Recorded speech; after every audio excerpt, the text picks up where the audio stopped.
থাকলেও আল্লাহকে ডাকতে হবে, না থাকলেও আল্লাহকে ডাকতে হবে, সুখে থাকলেও আল্লাহর বন্দিগি, দুঃখে থাকলেও আল্লাহর বন্দিগি। হযরত আইয়ুব আলাইহিস সালামের নাম আমরা শুনছি, কথা বলেন। 70 বছর একটানা তিনি সুখে ছিলেন, সচ্ছল ছিলেন, সম্পদশালী ছিলেন, স্বাস্থ্যবান ছিলেন। তাফসীরের মধ্যে আছে আইয়ুব নবী গোসল করতে গেলে, আইয়ুব আলাইহিস সালাম গোসল করতে গেছেন, আল্লাহ তাআলা আসমান থেকে জুরজুর করে বৃষ্টির ফুটার মতো স্বর্ণের ফড়িং, ফড়িং বুঝেননি? আগের দিনে যে আমরা ধরতাম ফড়িং, হ্যাঁ, এই ফড়িং, স্বর্ণের তৈরি ফড়িং ঝুরঝুর করে আইয়ুব নবীর সামনে পড়ছে। উনি উনার লুঙ্গির মধ্যে এগুলো উঠাইয়া ঘরে নিয়ে রাখছে। আল্লাহ তাআলা বলছে, আইয়ুব, এতগুলো স্বর্ণের টুকরো ফড়িং ফেললাম, সবই উড়াইয়া নিলাগা, সবই তোমার, এতটি দরকার তোমার? আইয়ুব আলাইহিস সালাম বলছেন, মনিব, আপনি দিচ্ছেন, আপনার গোলাম নিচ্ছে, আপনি বলেন শুকর আদায় করেছি কিনা সেটা বলেন। আপনার শুকর তো আদায় করি মাওলা, শুকর তো আদায় করছি। 70 বছর পরে আল্লাহ আইয়ুব নবীর সবরের পরীক্ষা নিছে, যে সুখে তো রাখলাম 70 বছর, এবার একটু সবর ধৈর্যের পরীক্ষা নেই। এবার 12 বছর কিংবা 18 বছর একটানা রোগে ফালায়া রাখছে। আজ আর মাল নাই, আজ আর রাজত্ব নাই, আজ আর সম্পদ নাই, স্বর্ণ নাই, স্ত্রীরা নাই, সন্তানাদিরা নাই, জনবল নাই, কিচ্ছু নাই, রোগে আক্রান্ত। 18 বছর কিংবা 12 বছর পরে যখন সুস্থ হইছে, তো আইয়ুব নবী এরপরে আল্লাহকে জিজ্ঞেস করছে, মাওলা, আমারে যে আপনি 12 বছর বা 18 বছর এই কষ্টে ফেলে রাখলেন, আপনি কি মজাটা পাইছেন? কুদুর কোনছে বুঝেন নাই? আইয়ুব, আমি নিজে পড়ছি কিতাবে, আইয়ুব নবী বলছে, আল্লাহ আপনার লাভটা কি হয়েছে সেটা কুদুর কোন। আমার যা হয়েছে হয়েছে, আমি পচ্চা টচ্চা শেষ, কিন্তু আপনার কি হয়েছে?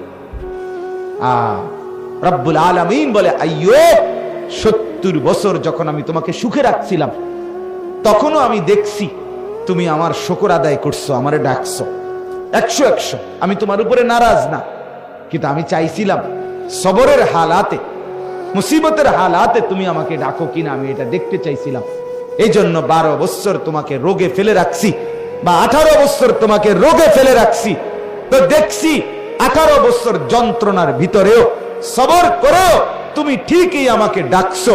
তবে এবার শোনো আমার লাভ, আইয়ুব, 70 বছর সুখে থাকতে তুমি আমাকে যেমন ডাকছো, আল্লাহর কসম, আল্লাহ বলে, আমার জাতের কসম, আইয়ুব, 18 বছর বেদনায়, যন্ত্রণায় আর রোগে আক্রান্ত হয়ে আমারে যেই ডাকছো, আমি আল্লাহ 70 বছরের সুখের ডাকের চাইতে 12 বছরের কষ্টের ডাকে মজা পাইছি বেশি।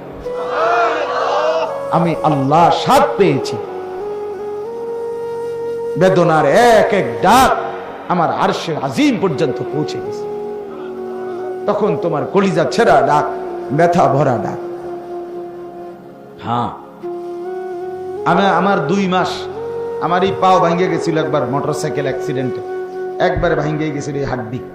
আমি 2 মাস বিছানায় ছিলাম। 2 মাস আমারে হসপিটাল থেকে আইনা ঠিক যে জায়গায় বসাইছে বাসায়, এই এক জায়গাতেই আমি 2 মাস ছিলাম। এখান থেকে আর নড়িও নাই, চড়িও না, পেশাব পায়খানা নামাজ সবকিছু এখানে, খানা টানা সবই এখানে, কবরের মতো এখানে, ঠিক যেন কবরে আইনা বসে, একদূর জায়গায় যেখানে বসে।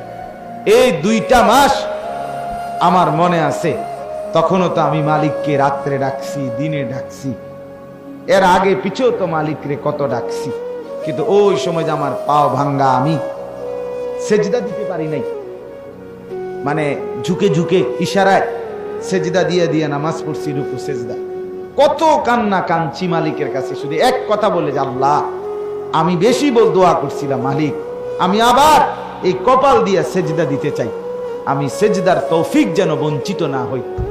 যেদিন আমি আপনার প্রথম এরপরে সেজদা দাঁড়াইয়া কপাল দিয়া দিতে পারছি, 3 মাস 3.5 মাস পরে, তখন আমি সেজদা দিয়েই সালাম ফিরাইয়াই নামাজের, আমার বিবি বাসায় ফোন করে বলছি, একবারে চিৎকার করে জোর আওয়াজে, যে আমি আজকে সেজদা দিতে পারছি, আলহামদুলিল্লাহ। মানে আমার খুশি লাগছে গোটা দুনিয়া জুড়ে। চাহায় আমি আমার মালিকের সিজদা দিতে পারি। তাহলে আমার বন্ধু, আল্লাহকে ডাকার মধ্যে সুখ বেশি, মজা বেশি। সুখে আছো, দুঃখে আছো, দুনিয়া ভোগ করে তুমি দুনিয়াতেই থাকতে পারতা না। আল্লাহকে নারাজ করলেও যেতে হবে, আল্লাহকে রাজি করলেও যেতে হবে, কোনো সন্দেহ নাই ভাই। নাফরমানেরও মৃত্যু হয়, মদ কর, নেশা কর, জুয়া কর, ফেন্সি কর, বাবা কর, ডাল কর, গাঁজা কর, এদেরও মৃত্যু হয়। হয় কি না বলেন না কেন? জিনাকার, বেবিচারী, বেপর্দা নারী, ওই অসভ্য মহিলা, এগুলোরও মৃত্যু হয়।